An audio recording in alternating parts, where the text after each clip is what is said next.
આમોદ નગરપાલિકાના સફાઈ કર્મચારીઓ પગાર વિલંબના કારણે હડતાલ પર ઉતરી હતા, જેને લઈ શહેરમાં ગંદકી ફેલાઈ હતી. આમોદ નગરના સ્વચ્છતા અંગે ગંભીર સ્થિતિ ઊભી થઈ છે, કારણ કે નગરપાલિકાના તમામ સફાઈ કર્મચારીઓ પગાર વિલંબના કારણે હડતાલ પર ઉતરી ગયા હતા. કર્મચારીઓએ નગરપાલિકાના ગેટ બહાર બેસી તાત્કાલિક પગાર ચૂકવણીની માંગ સાથે આંદોલન શરૂ કર્યું હતું. હીરા સોલંકી નામના કર્મચારીએ જણાવ્યું હતું કે અમે મહિનાઓથી સતત સેવા આપી રહ્યા છીએ, છતાં પગાર સમયસર મળતો નથી. રક્ષાબંધન જેવા તહેવારની પૂર્વ સંધ્યાએ પણ અમારું ભલું થતું નથી અને અમને સહેજ પણ કદર નથી.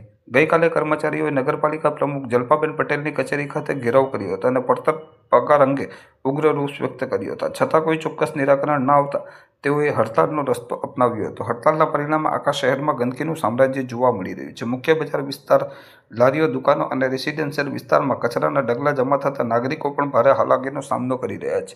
જલ્પાબેન પટેલે કહ્યું હતું કે અમે તાત્કાલિક પગાર ચૂકવણી માટે પ્રયત્નશીલ છીએ અને આગામી 2-3 દિવસમાં આ સમસ્યા ઉકેલી દેવામાં આવશે. જોકે તત્કાલ પરિબળે તો શહેરની સ્વચ્છતા વિકટેલી જોવા મળી રહી છે. નાગરિકોમાં તંત્રની આ નિષ્ક્રિયતા સામે ભારે રોષ જોવા મળી રહ્યો છે અને તેઓ તાત્કાલિક હસ્તક્ષેપની માંગ કરી રહ્યા છે, જેથી સ્વચ્છતા પુનઃસ્થાપિત થઈ શકે.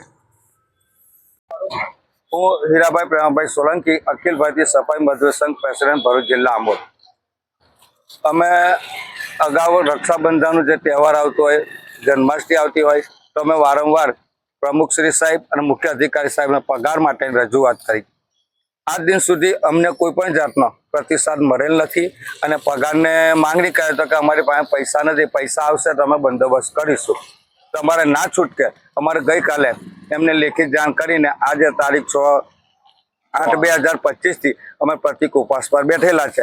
ને જો અમારા એક જીતુભાઈ વાઘાણી વાલ્મીકી સમાજના ગુજરાતના પ્રમુખ છે, એમની જોડે અમે સીઓ સાહેબને વાતચીત કરી તો કે કાલે 11 થી 12 વાગ્યામાં પ્રશ્ન પતાવી દઈશું. પ્રશ્ન અમારો પતી જશે તો અમે અમારી હડતાલ સમેટી લઈશું, ને નહીં પતે તો અમારી હડતાલ ચાલુ રહેશે.